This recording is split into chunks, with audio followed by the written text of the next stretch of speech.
lemon pepper pan-seared chicken breasts, or chicken drumsticks, sorry, with steamed vegetables, sautéed mushrooms, and orange rice. If anyone has any questions, please feel free to fire them off. We're going to be starting with the rice first. It takes the longest to cook. We're doing it in a standard rice cooker. I'm just using an ordinary plain white rice, but to spice it up a little bit, when you start with the rice cooker, you start with 1 cup of rice rinsed, so it gets all the excess powders off the rice. And then instead of adding 2 cups of water, you add 1 cup of water and 1 cup of orange juice to add more flavor to the rice.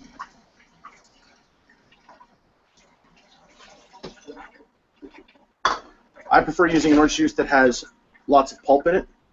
Adds just a little more flavor to it.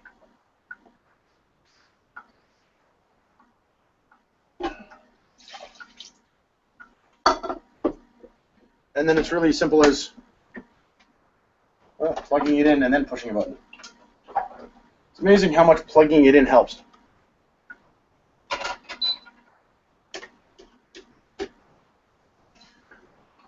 So for the pan-seared chicken, we're going to start with a little bit of oil in the pan, just a small amount. Be using a deep frying pan.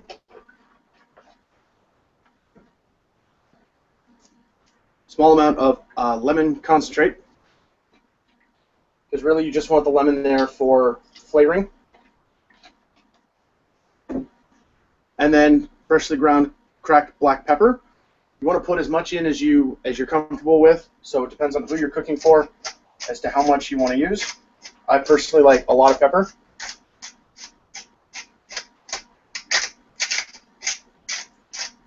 As you can hear, it's a lot of pepper.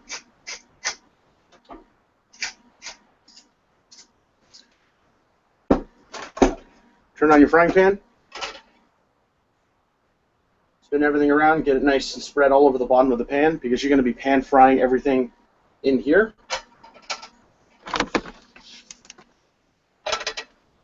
Like so.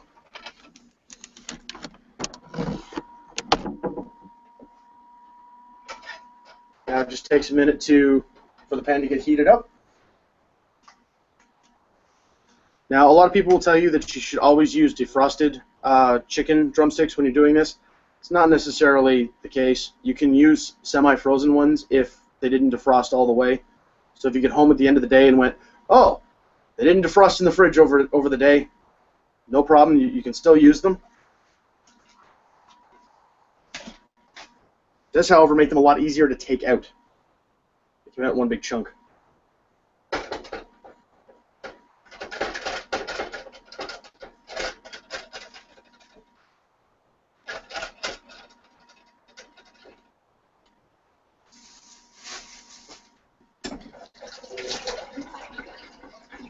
One thing to always remember when cooking, especially with chicken, washing your hands constantly. Anytime you're coming in contact with the chicken, make sure you keep your hands nice and clean. You don't want to cross-contaminate anything. When you set your frying pan to a maximum or high heat, because you're doing a sear, you want to get it as hot as possible. If they're still a little bit frozen, place a lid on top, just to keep more of the heat inside. If your frying pan doesn't have a lid, also not a problem, you can work around it.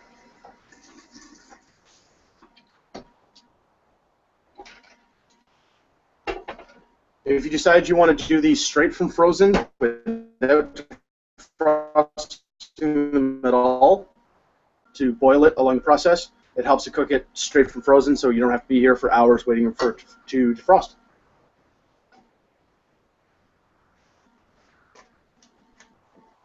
The mushrooms are really simple.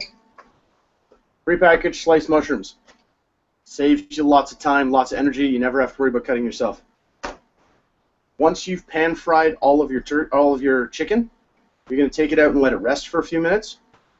Then you're going to do your sautéed mushrooms in that pan, the same pan that you were using, so you still have the chicken flavor, the lemon, the pepper, the oil, everything. But you want to try and get all of the stuff off the bottom of the pan. So you're going to deglaze the pan with a little bit of white wine, Add a little bit of butter to thicken it up, and then fry up all your mushrooms. Your vegetables you're going to leave until the very last. They cook in almost no time, so you want to leave those until almost everything else is ready. Today I've chosen the California mix of the vegetables. It's broccoli, cauliflower, and carrots. I just like it. It's a good, nice winter mix. It's good for time of year and matches really well with the citrus and the both the chicken and the rice.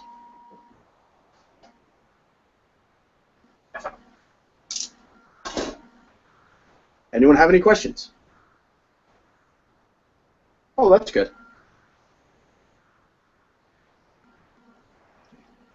Actually, no, I totally do. Would lime juice work as well? Or better? Lime will work as well, but lime has a higher burning temperature, so it will give you a different flavor. I guess it's all personal preference, but you always run the risk of burning it to the chicken skin. As with the lemon, it's not as easily burnt. I see. Cool. I was just thinking lime would be tasty as well. Sorry? I thought lime would be tasty as well. So, yep. Yeah. Lime is tasty, and it is usable. You just have to keep an eye on it. Okay. Thank you.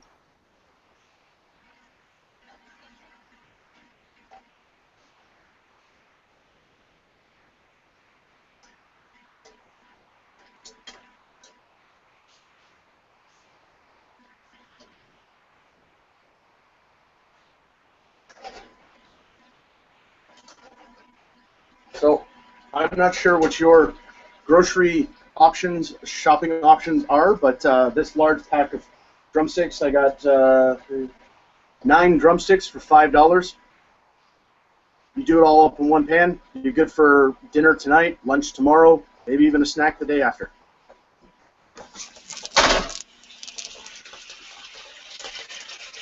So I have a weird vegetarian question. Sure. If you wanted to use the fake vegetarian chicken that they sell, would that work with this recipe? Yeah, you can use a fake or a vegetarian option. It would just affect the amount of time that you cook it because it wouldn't have a bone in it. Mm-hmm. The bone has a longer cooking time because you want to cook it all the way through and make sure that because it's chicken, you want to make sure it gets to a certain internal temperature. But yeah, any alternative will work.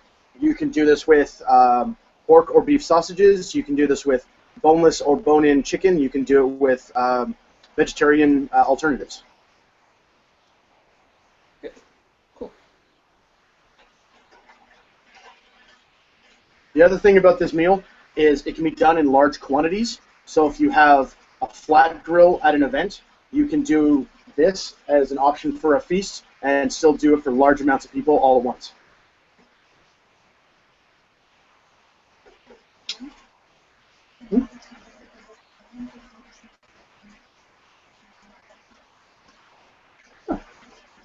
So an alternative that you can use for the chicken as a vegetarian option would be acorn squash.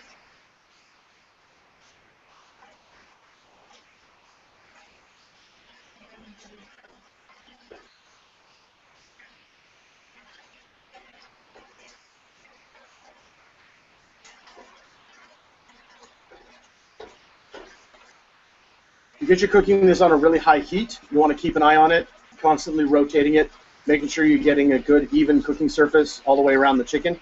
You want it to cook all the way through without burning to the bottom of the pan.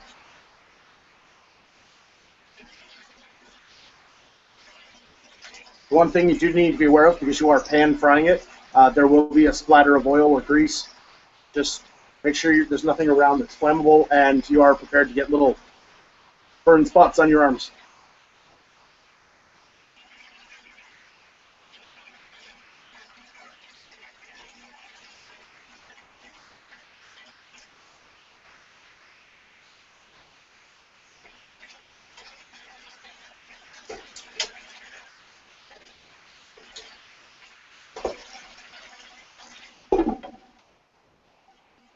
Any other questions?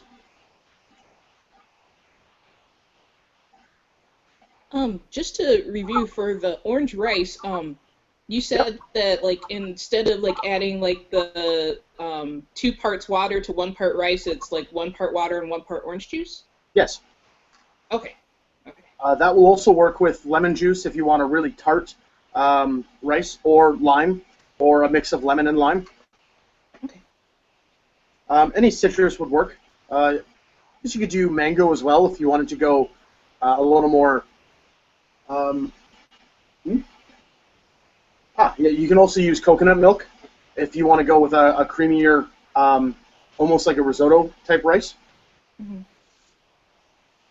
You can make lemon lime. You can make 7-Up flavored rice. Does that make Yes. sense? Yeah, do a lemon and lime 7-Up flavored rice.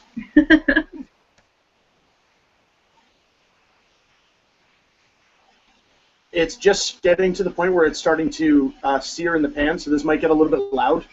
Just letting you know.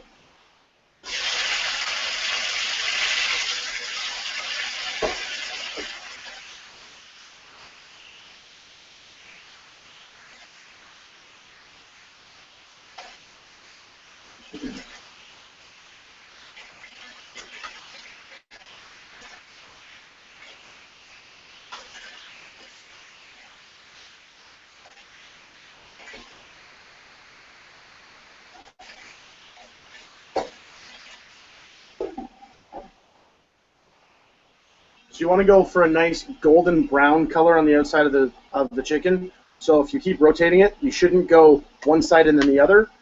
With a drumstick, you want to try and force it almost into a square shape, so you're getting 4 sides on the chicken. It helps it cook more evenly all the way through, and then you get the nice golden brown all the way through. Personally, I like skin on, because it allows you to get that nice sear on the skin. It absorbs a lot of the pepper and the lemon flavor, and then you get a nice crispy chicken skin when you're finished.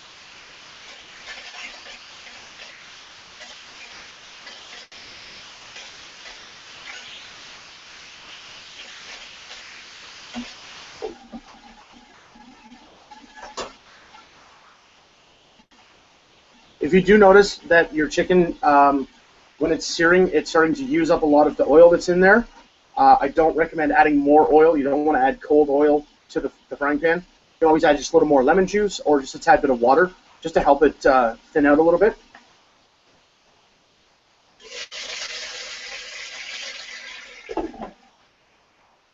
The more lemon juice you add, the stronger of a flavor you're going to get for the overall chicken.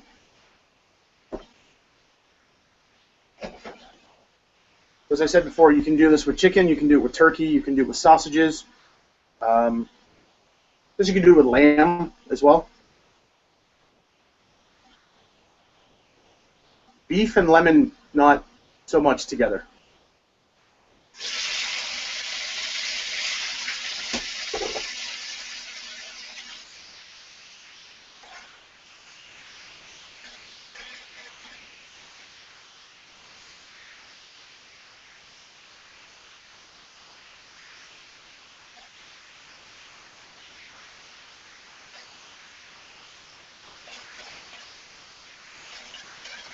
Would you be able to use like orange juice in place of the lemon juice?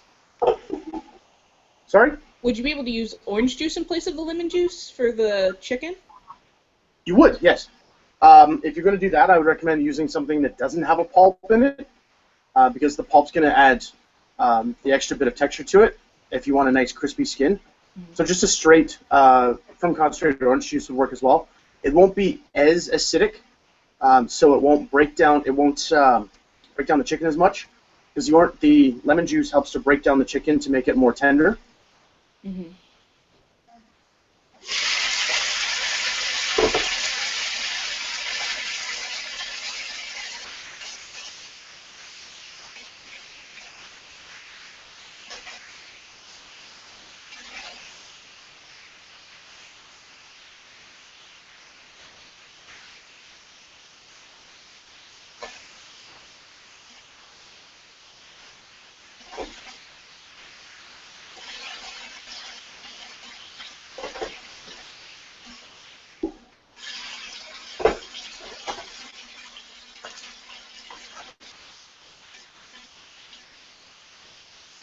we're just starting to get a nice golden brown on the outside of the skin.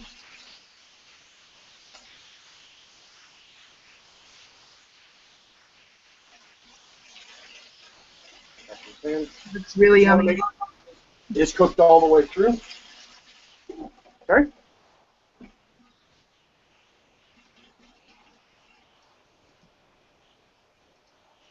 Oh, it's really yummy. It's all, it's like I'm really hungry now. I'm like, this is not good enough. I need to eat. I've tried to pass stuff through the internet before. Sometimes it works, sometimes it doesn't.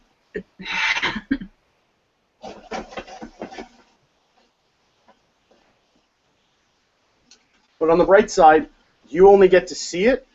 Unfortunately, my woman-at-arms is here, and she gets to see it and smell it, and doesn't get to eat it. And doesn't get to eat it? That sucks. No, it's not cooked yet. Well, when it's done. Well, when it's done, it'll be her dinner as well. All right.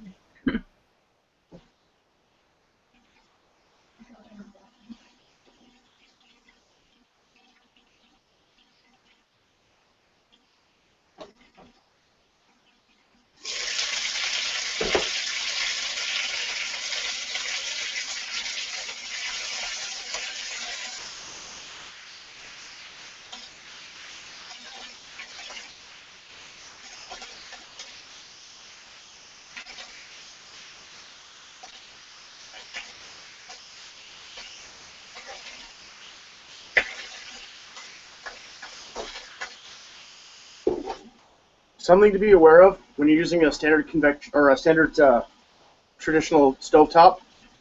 It's a circular heat, so you can have more heat in the center of your pan and lesser on the outside. So you want to keep rotating your drumsticks to the inside. As they brown up, bring them to the outside, and the ones that are not as brown, bring them to the inside. Just keep rotating inside to outside. And then we'll go the same thing with even with vegetables or any other things that you want to fry up in the pan. Just keep rotating them from the inside to the out. That way you're keeping a consistent heat on everything, and everything cooks nice and evenly. Unless you're sauteing, then you're just constantly stirring everything.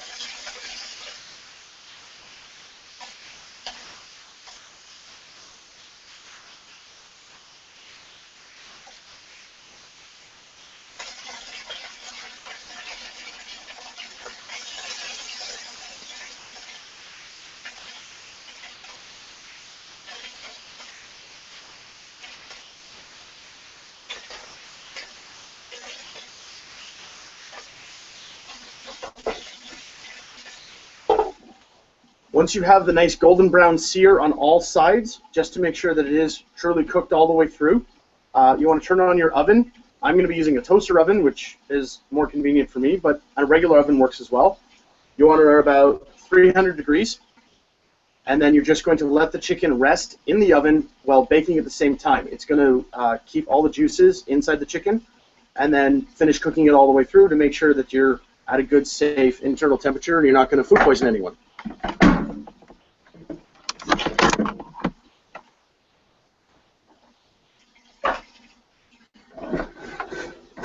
When you get to the point where you've got the nice sear and you are putting it into the oven to rest and finish baking, that's the point that you want to turn on your hot water to boil to steam your vegetables, and then you'll be putting your mushrooms into the pan to saute them and to deglaze your pan.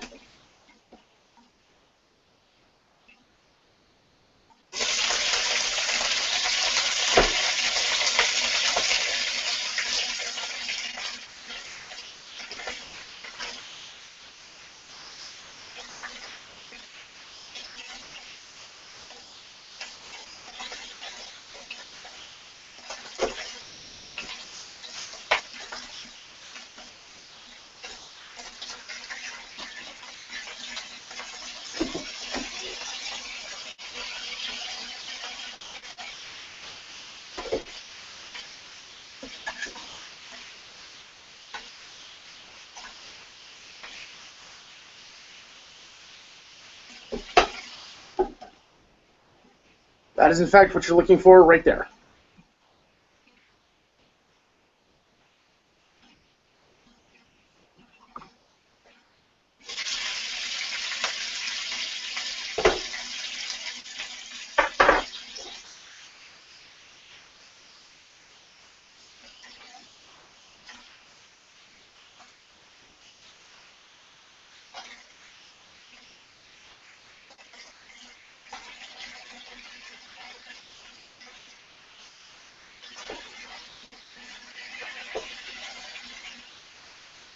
Now it's time to transfer it over to the oven.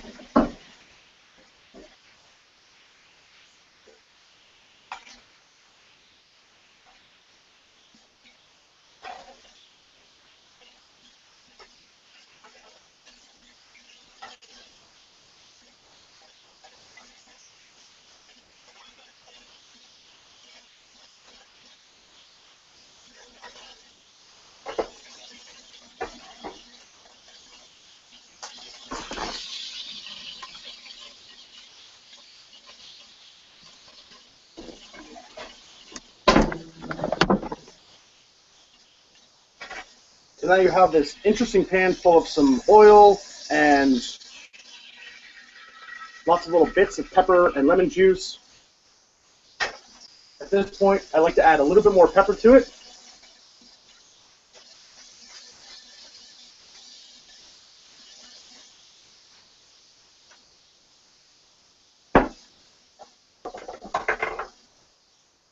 Just a pinch of sea salt.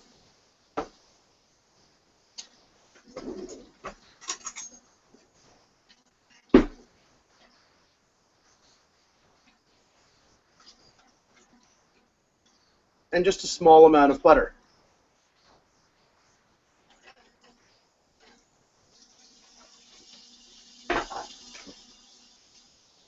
Now to deglaze the pan, get all the sticky stuff off the bottom, everything that's caramelized.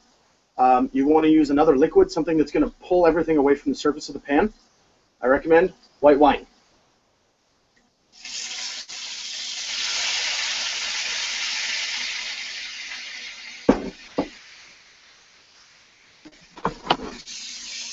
So now we have this wonderful soup-looking concoction in the pan. We're going to stir around and add a whole lot of mushrooms to it.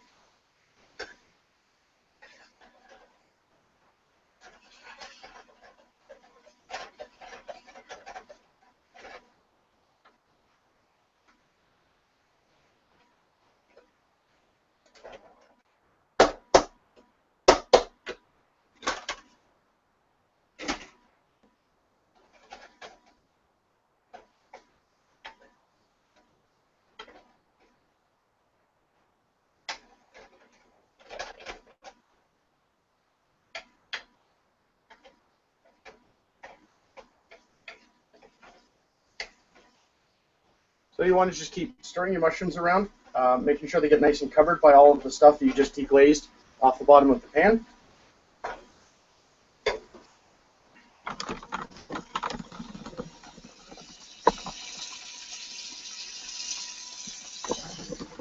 Was everyone able to see that? Good.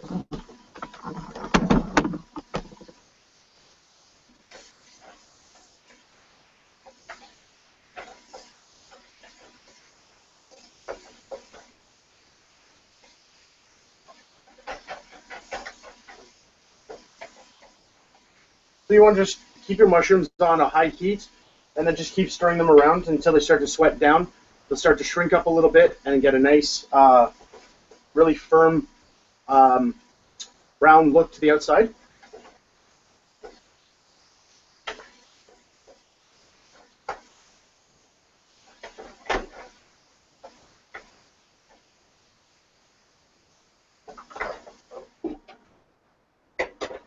Now to turn on my water for my steamed vegetables.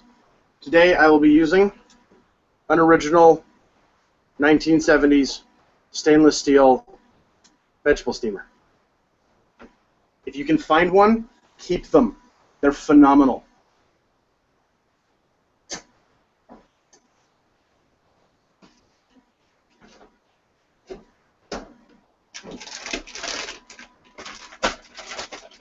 So there is a bit of a debate versus fresh vegetables and frozen vegetables. If you want to go through all the time of finding fresh vegetables that are only available certain times of the year, and then going through and cooking and prepping and preparing them all, you can do that. You're more than welcome to. Or you can just buy a bag of frozen ones.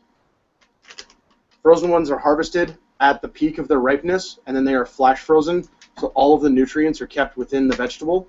So you're not really losing anything different than what you would get from fresh vegetables.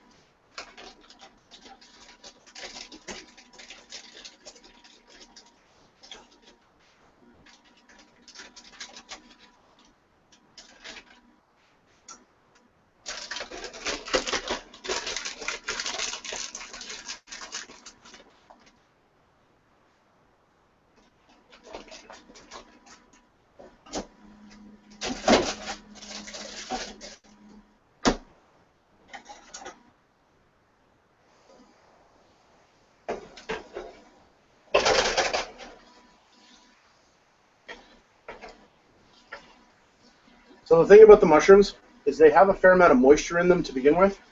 So when you're sauteing them, reducing them down, they're going to sweat. They're going to produce a lot of their own liquids into the sauce. So you want to make sure you leave the lid off so everything has an opportunity to evaporate and thicken up. Because you're not making a sauce with the mushroom, you're making a sauteed mushroom.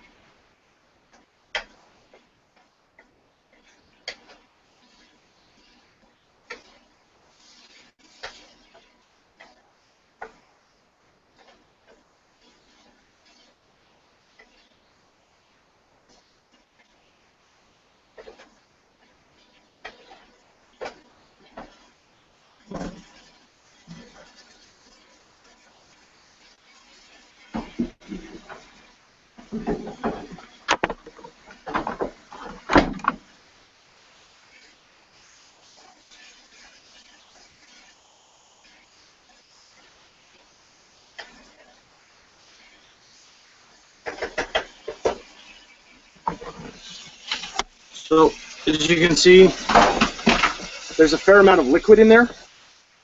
You want to try and reduce it until there's not as much liquid, so it nice and thickens up a lot more. What you don't want to do is add anything to it to thicken up. Some people tell you should thicken it up with a roux or with cornstarch.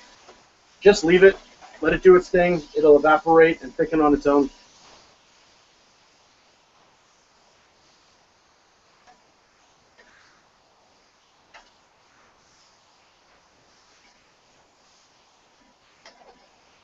The reason you want to keep stirring it is you don't want it to stay in any one spot too long, because it will sear right to the bottom of the frying pan, and then you get black spots and they're not very tasty and nice charred bits.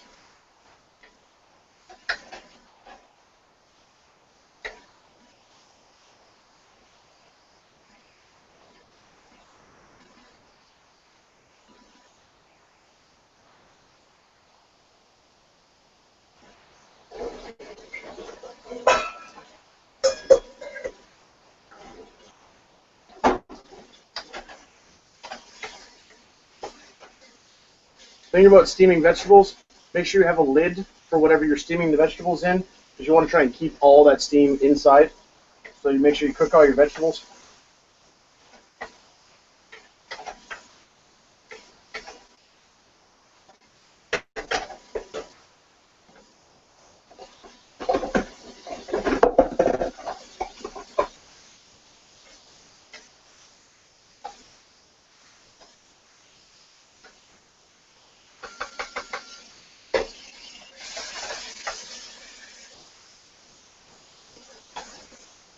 So you're going to do a quick taste test.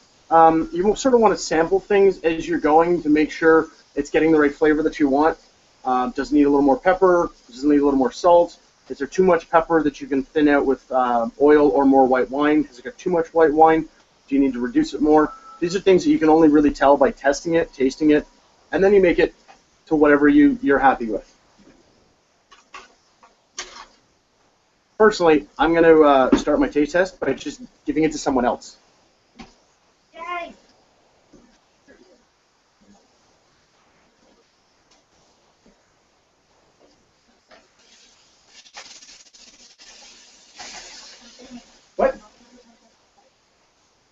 So I'm told more salt and more pepper.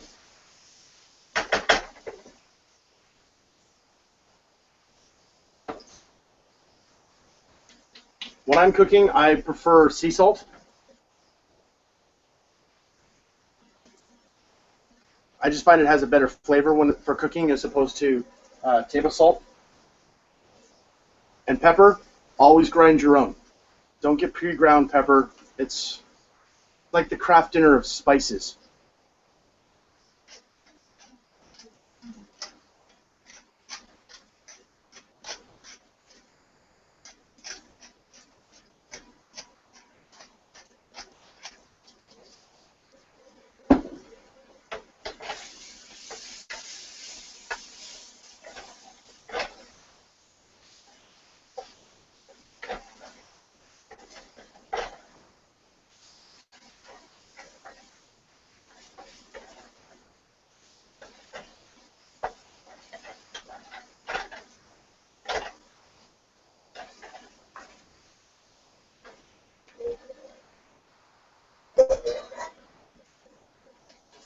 So now, like with most cooking things, it's just a waiting game.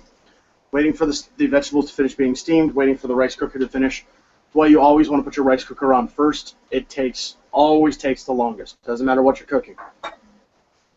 It's like rice cookers seem to know what you're cooking and then slow down. So if you're like, I'm going to cook this, it's going to take me a really long time, your rice cooker will always take longer. Don't know why.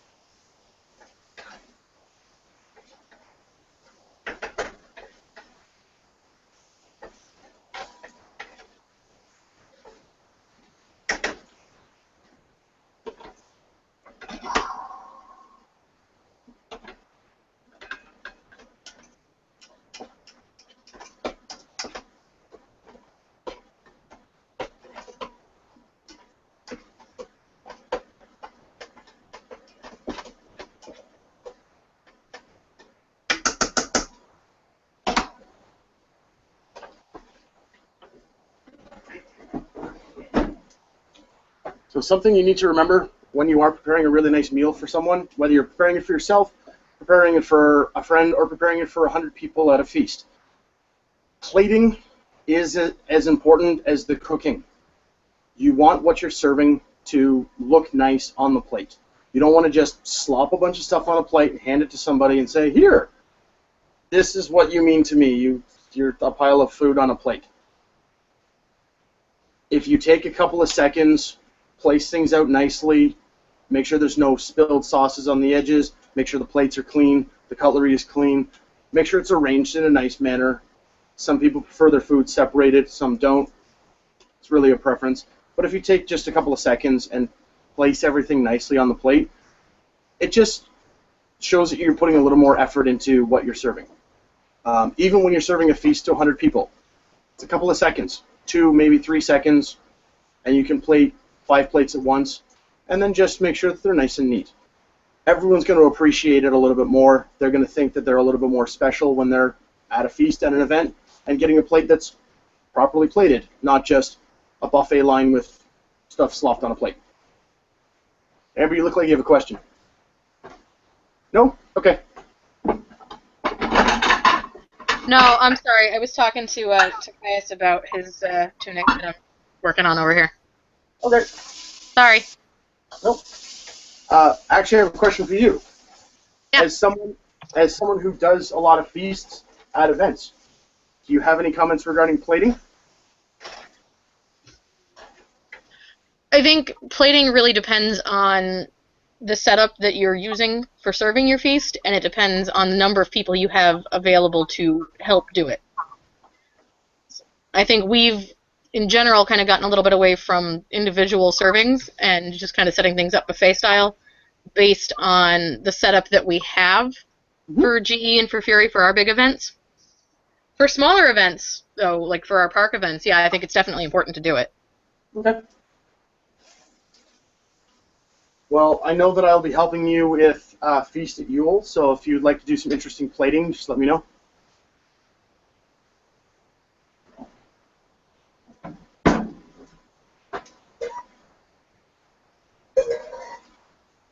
So now we're just waiting on the vegetables to steam.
Is everyone able to see that? Let's see if we can get it better.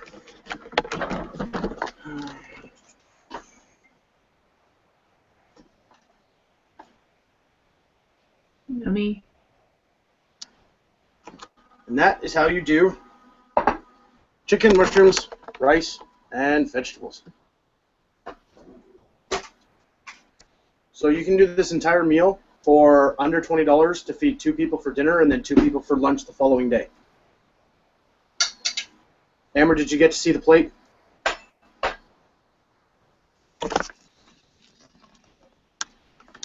Pretty. All right. Does anyone have any questions? Had one. I don't. Anybody else? No, it looks great. I am envious. Bring the food. I have fun eating. This sauerkraut is nothing. Give me real food. Oh. Kelly, did you skip dinner? Yeah. What this is, you should be envious. So And I don't have anything like that in my house right now. apparently it's also delicious. And I can't get that as fast food.